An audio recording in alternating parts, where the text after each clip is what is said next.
আজকে আমরা কার্ডের কিছু অঙ্ক কিভাবে করতে হয় সেটা দেখব এবং প্রথম দিকটা আমরা বুঝব। আমরা তৃতীয় আর চতুর্থ শ্রেণীতে দেখেছি কার্ডের অঙ্ক আছে, যোগ আছে, বিয়োগ আছে, গুণ আছে, ভাগ আছে। আগে আমরা কার্ডের ধারণাটা করব, তারপর আমরা আস্তে আস্তে অঙ্কগুলো করব। আমাদের প্রথমে কার্ডের অঙ্ক করতে গেলে কার্ডগুলোকে চিনতে হবে। 1-এর জন্য আমরা এই রকম কার্ড আঁকব, 10-এর জন্য এই রকম, 100-র জন্য এই রকম, 1000-এর জন্য এই রকম। তাহলে 1-এর জন্য আমরা এই রকম করব, করে তার মধ্যে একটা 1 লিখে দেব।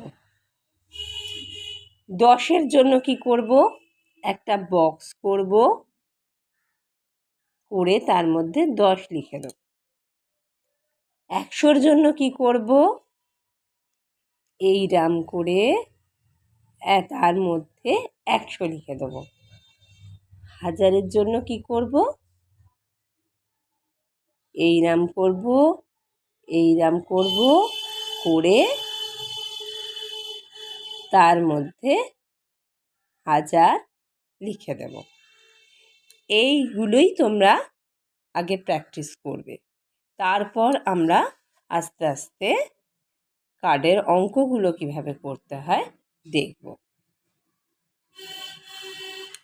1, 10, 100 আর 1000 এই সংখ্যাগুলোরই কার্ড হয়।